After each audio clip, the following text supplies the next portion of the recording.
Hi everyone, welcome back to Plum Mashable. So today I'm going to do my March favourites. So let's go ahead and have a look. I feel like there's not much here. It doesn't feel like it. But it's all stuff that, yeah, I've been loving. That's kind of the point. We'll start off with the big one, and it's the one that you guys have already seen. And it's sort of two things. Like, this is my favourite, but then this is my favourite. It's my art journal that I did using the Hero Arts Mermaid kit. I love the way this turned out. I feel like it's really, really pretty. And it really let me be, like, overly creative, which I really enjoyed. But I think a lot of it came from this, and I don't think I realised when I got the stamp like that with the kit, because this was just, you know, a bonus. It wasn't the main reason I got the kit, but I feel like it's kind of turned into it. I just love how vibrant this is. There's no watered down. There's no, like, what's what I'm looking for? Lessening of the pigmentation of the colours. They're just there and they're beautiful and I love them. So I love the art journal page. That's sort of the first one. But then I absolutely love this palette. I will be using it on multiple things with multiple different things. I think this would make a really good galaxy as well. Like, it's obviously great for underwater, but I feel like it would make a really great galaxy as well. So that's a thing on my list. While we're thinking about doing things I've made, I'm going to show these couple. So these are two, I've started to get into card front dies, and I never used to be. I used to sort of look at them and go, wow, they're really expensive. I don't really think I need them, but I love the simple texture that these ones give. Now, these two are from Concord and 9th, but it's the same sort of thing with embossing folders. And background hot foil plate. It's the same sort of thing. I just love the simpleness, I guess, of what they can do. So this one is the stitched polka dot card front. I actually think this would make a really cool foiling one as well. I haven't done that yet, but I'm going to give it a try. I did this on my mail floral card that I did the other week. And then this is the double stripe. I think it's called the double stripe. I can never remember what it's called because it's stuck underneath here. Double stripe card front. And what I love about this one is that you can do it as a, bad example because I'm pulling out an Australian size card, but if you're doing an American size one, it fits the vertical and the horizontal, or you can do one or the other or both. And I just love that. I think that's really cool. So just something simple like that adds a lot to a card, and I don't mind doing US size cards occasionally. I just don't like being forced into it, if that makes sense. So these ones kind of forced me into it, but I don't mind. I think I can deal with that. While we're also adding on things that came out of that box of Hero Arts goodies that I got, these were one of those ones that I looked at and I thought, I'm never going to use you. And they were the first thing I used. These are cute little, they're called handcrafted rubber stamps. They're little block ones with red rubber. This flower is gorgeous, but it just makes such a simple card. I'll put the picture up of the one that I made for a good friend of mine. I didn't get it on camera at all because I wanted to get it to her really fast. It was a really simple card. It was really easily coloured. It had this and the card and the double stripe, and that was it. So simple, so easy. Absolutely love it. And these are going to make a beautiful set of cards that I'm going to make in the very near future. I'm going to keep going with inks and things. So when I bought these, I didn't buy them. I bought them because they were $5 a pop, which, if you know me, when I find a bargain, I just have to go for it, even if I don't particularly like them. The thing I'm scared about is now I'm going to want all of these, but I don't yet. But I was really surprised at how beautiful the results were that I got from this one. These were the ones that I used in that mail floral card. And I always lean towards oxides. I find oxides just stamp beautifully. They finish beautifully. They're so easy to use. I tend to stay away from dye inks, but I think I need to rethink that because these are absolutely gorgeous. These are lawn form ones. I got Mermaid, Merman, and Minty Fresh. I may need to get a couple more, but just not now. I do like that they also come in the little mini cubes, so I can get the mini cubes, but like I said, these ones were on special, so I grabbed the full sizes, but either or would be fine.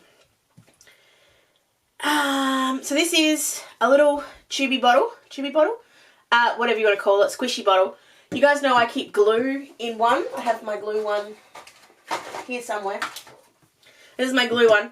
This one's one that I'm keeping glossy accents in. Exactly the same kind of bottle. It is slightly different. This one's from Couture Creations. And I think this one was from somebody else. So slightly different size bottle, slightly different tips on bottles, same gist. I love the precision of this. I have found that when I'm using it on especially small little areas, I don't get as much overflow. I have more control, and I just really love it in this little bottle. I am very much enjoying having little bottles, and especially considering I've got 2 or 3 really big bottles of glossy accents, it's kind of cool to decant it all into that.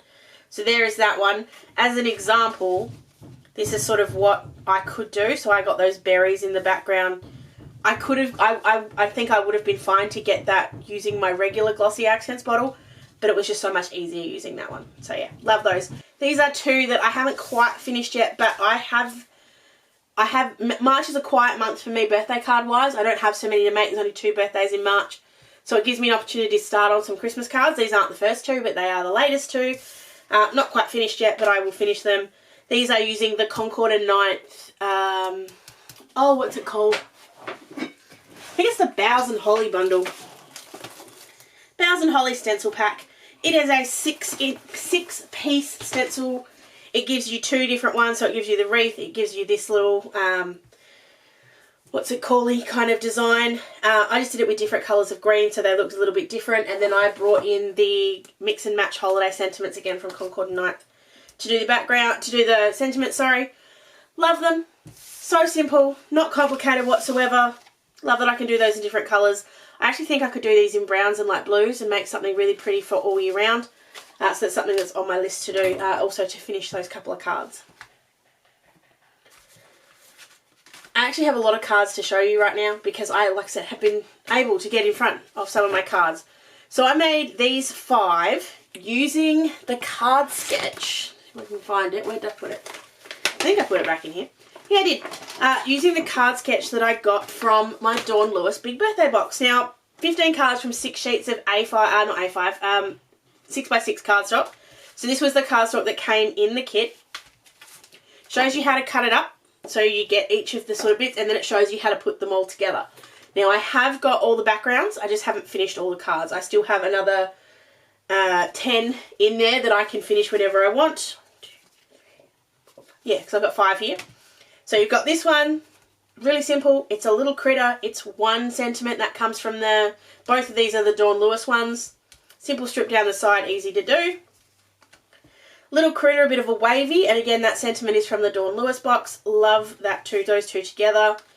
Would never think to do something like that. That was just not me, like the shapes, but I really love it. I think it came out really beautifully. Same thing with this one. Would never put pattern paper down like that, but it came out stunning. This one's a little bit more simple again, but you don't always have to use just a piece of paper just flat down. You can just use it in parts. And then that's using the Pretty Pink Posh birthday scripts that I just cut out. I just fussy cut because I didn't have the dies when I made that. 5 really simple cards. Didn't take me long. Cutting them up took longer than putting the cards together. But now I have a couple for my stash. While we're talking about stuff for my stash, these ones aren't. These ones are specially made. So my cousin's son, so I guess that's my second cousin, I don't know, don't know the family maths, for his birthday, he turns 2, he's just a couple of weeks younger than Charlotte. He wanted an Elmo card. So I went online and I found an Elmo card, and I feel like I need to give the lady who made this credit. So they're from Queen Bee Creations. I will link the video down below. I just took the idea for Elmo and for Cookie Monster, for Grouch, Oscar the Grouch, but she also did Cookie Monster, which would really be very, very cute. I'm not going to open I can open it, but I had already written in this one, but you got little Oscar, you got his little eyebrows, and he just, and then you have the gorgeous Elmo, which is just so sweet.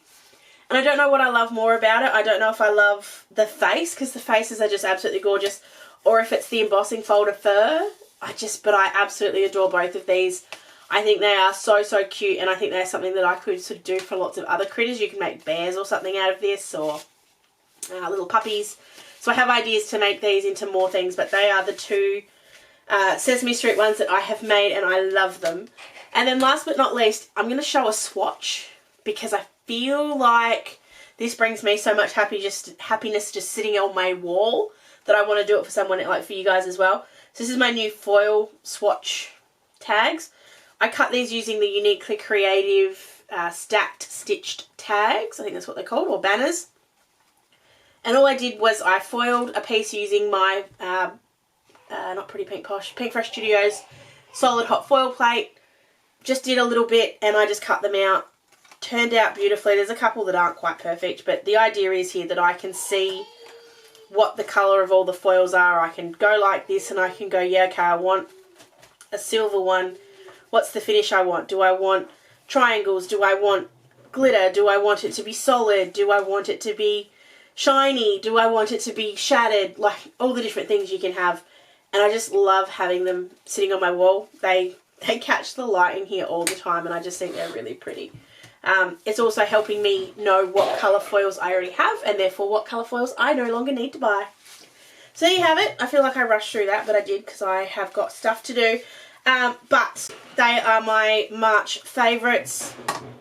If there is something in particular here you would like to see more of or you'd like to have more information on, please let me know. You can leave it down below or you can find me on my socials. I feel like that's all I need to say. If you did enjoy this video, please give it a big old thumbs up. Don't forget to subscribe and I will catch you again in my next video. Sending lots of huggles. Bye!